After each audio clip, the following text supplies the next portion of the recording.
morning, students. Today we will discuss the question and answer of the chapter 8, The Wise Man of Ramnagar. Okay. So, the first portion is comprehension portion, and in comprehension, the first question is answer the following questions. First question is, did the people of Ramnagar have any enemies? क्या रामनगर के जो लोग थे उनका कोई दुश्मन था?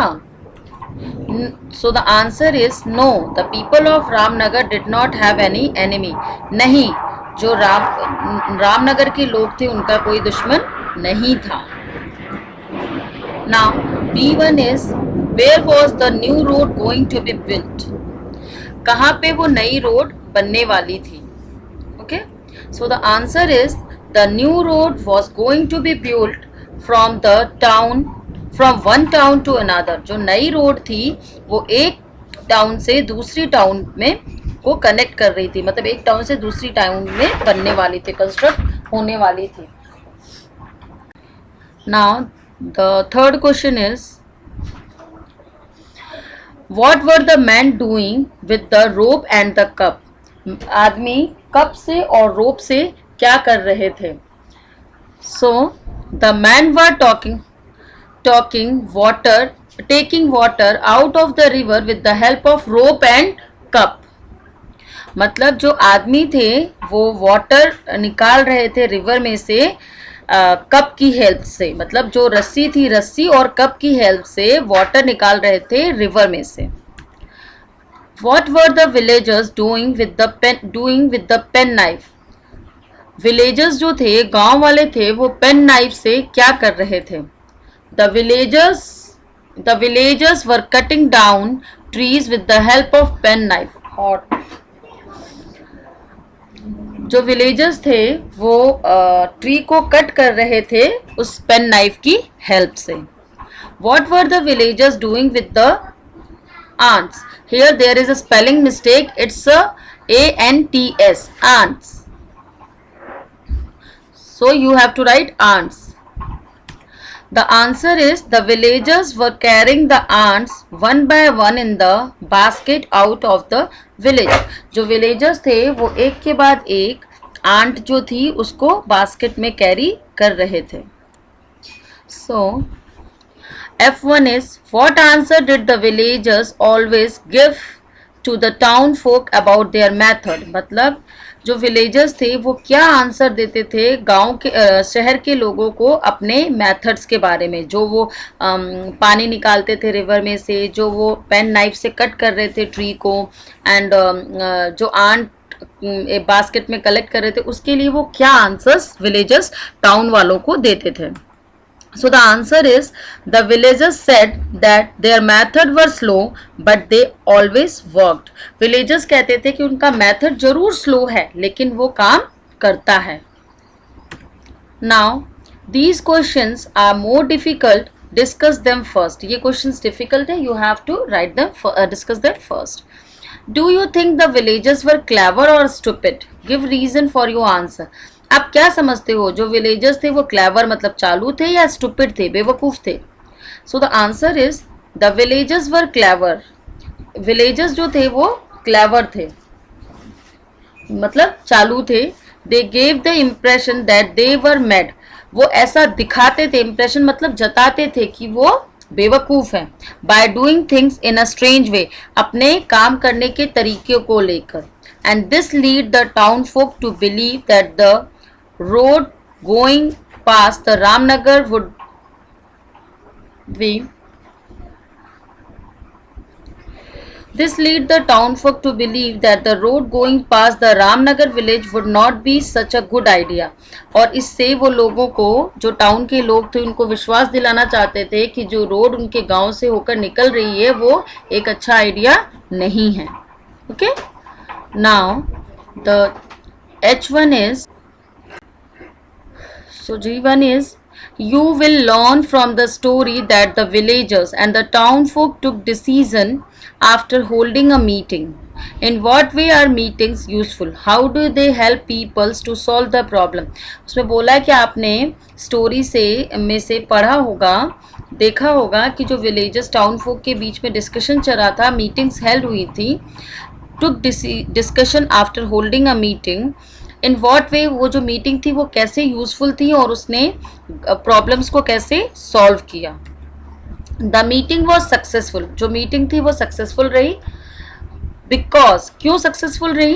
दे planned it together to act as a stupid in front of the town folk by which they save their field. कि उन विलेजर्स ने प्लान किया कि वो टाउन के सामने, टाउन फोक के सामने, टाउन के लोगों के सामने अपने आप को स्टूपिड दिखाएंगे और इससे वे अपने फील्ड्स को उन्होंने सेव कर लिया। इसलिए जो मीटिंग थी वो कैसी रही? Meeting was successful. Okay, now question number 2, we will move to question number. Some of the following sentences are true and some are false. Copy the true sentence into your notebook. Can you make the false sentence into true sentence?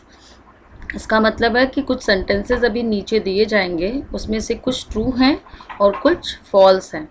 आपको जो true sentences हैं उनको note करना है और बोला है कि जो false sentence है उनको true करना है। मतलब वो कहाँ पे false हैं उनको correct करके you have to write right answer. Okay, so the first sentence is, the mans were cutting the tree with the pen knife. Is this sentence is true? Yes, this is true. Okay, जो आदमी थे वो tree को क्या pen knife से cut कर रहे थे? तो हाँ, वो पेन नाइफ से ही कट कर रहे थे। सो ये जो सेंटेंस है वो बिल्कुल सही है। B1 is, the tree was 2 meter tall. उसमें बोला है कि जो पेड़ था वो 2 मीटर लंबा था। So this sentence is true और false? This one is false, because the trunk was 2 metre wide. जो ट्री का ट्रंक था वो 2 मीटर वाइड मतलब चौड़ा था। Okay, got it? Now the C1 is, by the side of the ant hill was a long line of a man. इसका मतलब है कि जो आंट हिल साइड थी, जो माउंट्स बने हुए थे, वहाँ पे बहुत लंबी लाइन थी आदमियों की। Is this sentence is right? No, this sentence is not right, because by the side of the ant hill was a long line of a women. औरतों की लाइन लगी हुई थी। So this sentence is false and in place of man you have to write women. So in first sentence is true. Second one is, you have to correct the whole sentence and write it in your copy. That is, the tree trunk was 2 meter wide. Okay, you have to write like this. No, false, and then you have to write, the tree trunk was 2 meters wide. Okay, you have to write the full sentence like this. And in C1, you have to write, by the side of the ant hill was a long line of women. Okay, you have to write the full sentence. First you have to write false, and after that you have to write full sentence to correct the sentence, and you have to write.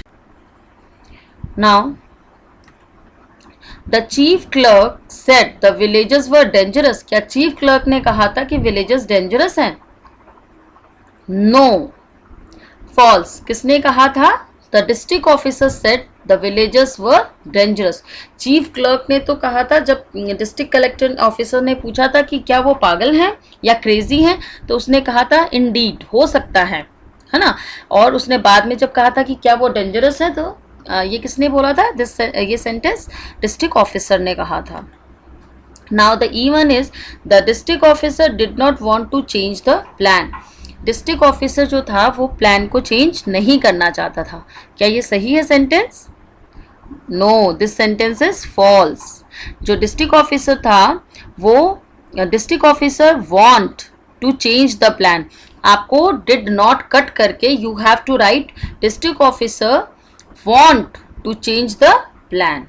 Okay, जैसे D1 is, the chief clerk तो chief clerk को आपको cut करके you have to cut the word chief clerk and in place of chief clerk you have to write the district officer said the villagers were dangerous. Okay, so and in even the district officer, in place of did not, you have to cut the did not and write the district officer want to change the plan.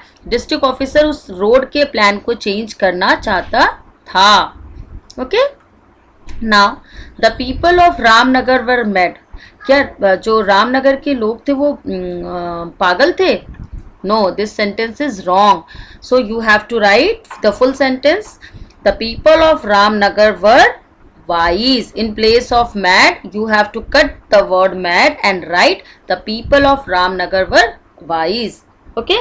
Again, I am repeating this sentence. मैं फिर से repeat करके बता रही हूँ कि आपको copy में इसको कैसे करेक्ट करके लिखना है. अगर एग्जाम में आएगा तो आपको इसको कैसे करेक्ट करके लिखना है. जैसे फर्स्ट में है the man were cutting the tree with the pen knife. This one is right. B में the tree was 2 meter tall. ये लिखा हुआ है तो आपको क्या करना है, लिखना है द ट्री ट्रंक.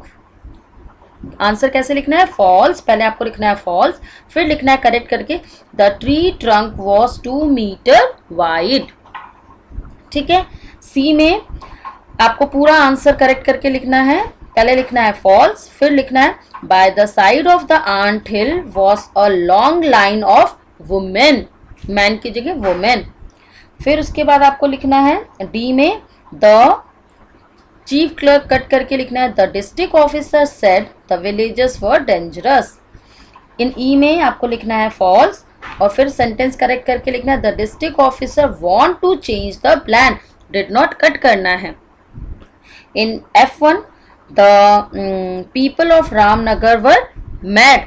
तो आपको फॉल्स लिखना है और आपको सेंटेंस करेक्ट करके मैड को कट करके क्या करना है the people of Ramnagar were wise. Okay. So you have to write question number first, question number 2 in your copy and question number 3 also. You have to write in copy. Please write it neatly and clearly with dark pencil. Okay. Now answer the question about these lines from the story. You have to answer these questions from the story. This one is reference to context. The line is the villagers were very angry. They sat in the meeting for 3 whole days. At last they thought of a plan. जो villagers थे वो बहुत गुस्से में थे. वो एक meeting में 3 दिन तक कंटिन्यूसली एक मीटिंग में बैठे और फिर बाद में उनके दिमाग में एक प्लान आया. अब इससे रिलेटेड आपको क्वेश्चन का आंसर देना है. Why were the villagers angry? जो विलेजर्स थे वो एंग्री क्यों थे, गुस्से में क्यों थे? Because the villagers were angry because villagers इसलिए एंग्री थे क्योंकि a road was going to be built through some of their best fields close to the village. Villagers इसलिए गुस्से में थे क्योंकि एक रोड बनने वाली थी जो उनके जो बेस्ट फील्ड्स थे, सबसे उपजाऊ खेत थे, उनसे पास होने वाली थी, उसके क्लोज से पास होने वाली थी और उससे उनकी फील्ड्स को नुकसान पहुंच रहा था. That's why they were angry. Okay. Now the B1 is what did they talk about at the meeting. उन्होंने मीटिंग में क्या बात की? मतलब विलेजर्स ने मीटिंग में क्या बात की?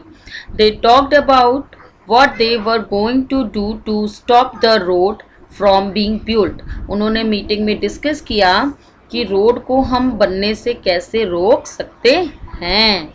Okay. They talked about what they were going to do to stop the road from being built. Road को हम बनने से कैसे रोक सकते हैं. विलेजर्स ने मीटिंग में डिस्कस किया कि वो रोड को बनने से कैसे रोक सकते हैं. Now what was their plan. उनका प्लान क्या था? विलेजर्स ने क्या प्लान बनाया रोड को बनने से रोकने के लिए? Their plan was to act as if they were all crazy and then they did some strange things, taking out of water from the river with a cup, cutting tree with a penknife and carrying away ants one at a time.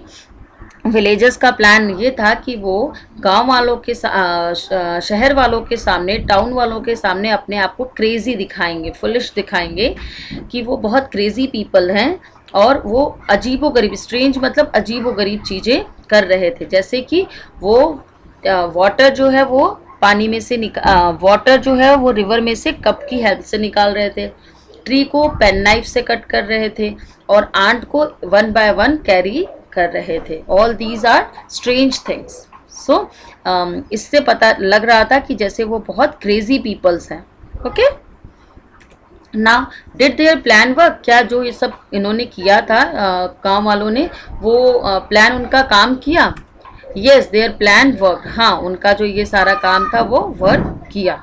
Okay okay, now we will move to our working with words portion.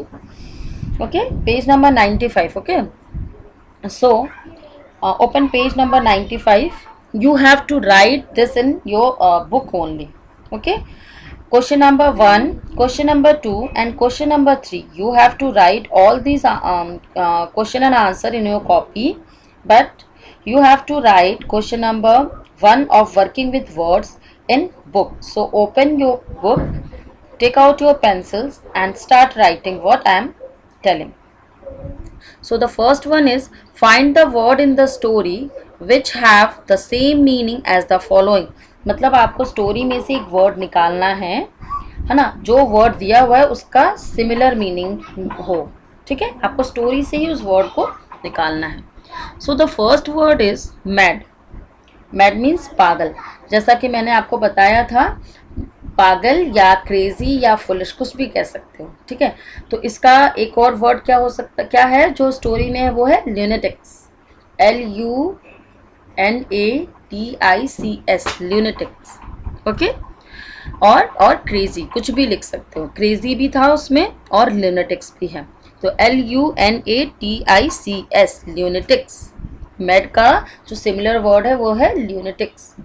Okay, so write it in your book. Second one is talk about. Talk about means जिसके बारे में हमने discuss किया. तो the similar word from the story is discuss. DIS, DISCUSS, discuss. So the similar word from the story is discuss. Now C, build. BUILD, build. Build means what is the similar word? That is construct. Construct a road between, था ना वो, तो that is build मतलब बनाना, construct मतलब भी बनाना, talk about मतलब बात करना, discuss मतलब भी बात करना. तो build उससे similar word जो story से हमने निकाला है वो है construct. Okay, write the spelling clearly and correctly. Okay, you have to write the spelling correctly. Exam में आप अगर इन वर्ड्स की स्पेलिंग गलत लिखोगे तो आपके मार्क्स डिडक्ट हो जाएंगे. So you have to write the spelling correctly. Now road और यू कैन से वे. तो रोड का उसमें क्या दिया हुआ था? रोड का दिया हुआ है route. ROUTE, route. Okay, now the next one is townsman. Townsman का क्या दिया हुआ है? गांव के लोग. तो गांव के लोगों को क्या दिखा रहा था स्टोरी में? वो दिखा रहा था टाउन फॉक, FOLK, गांव के लोग. था ना ये word town folk. Okay, now the next one is declared और मेड नोन. डिक्लेयर्ड किया, हमने ये चीज डिक्लेयर कर दी, हमने रिजल्ट डिक्लेयर कर दिया. Declare means announced. Announced, declare means announced. Okay, ये वर्ड कहाँ पे था आपको पता है?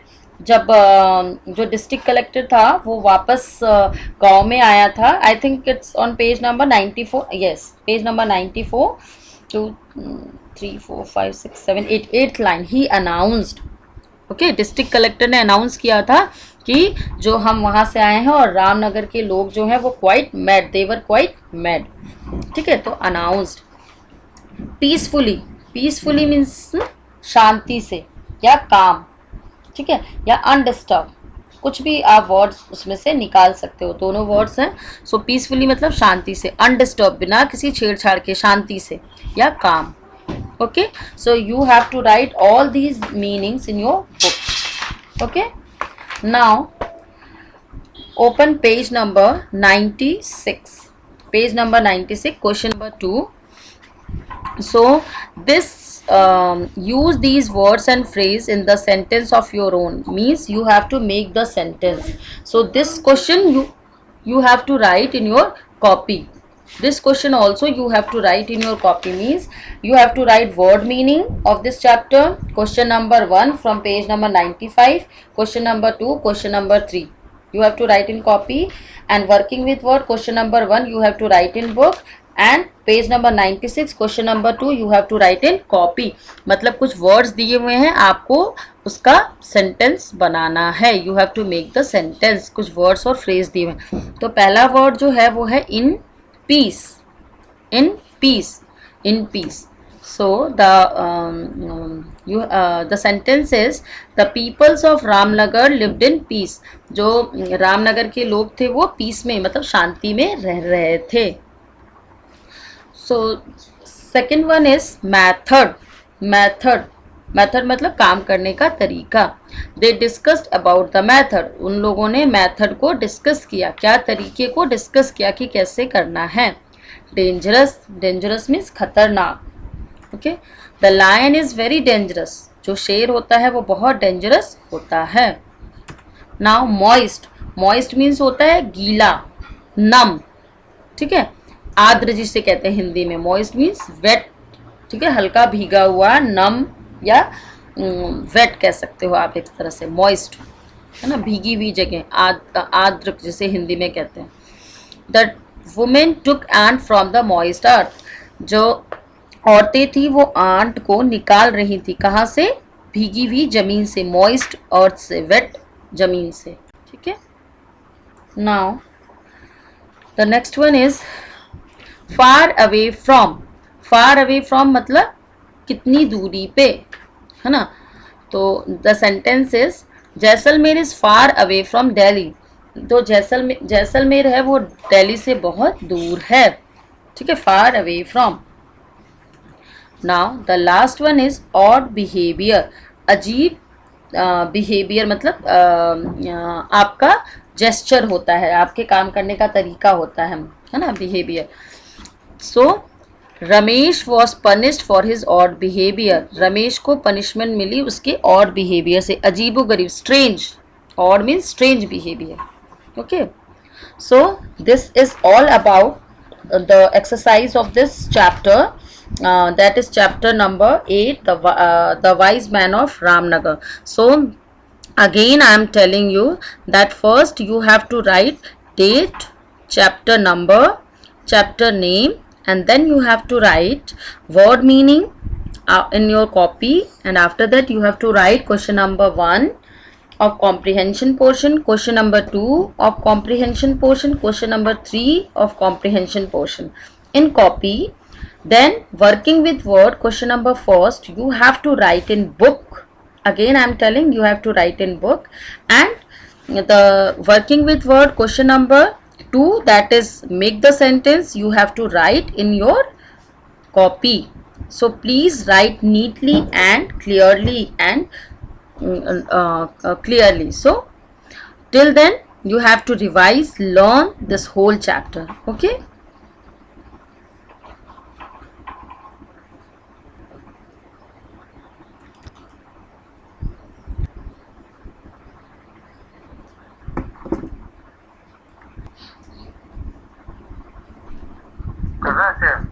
सेव तो नहीं कर रहा है यार.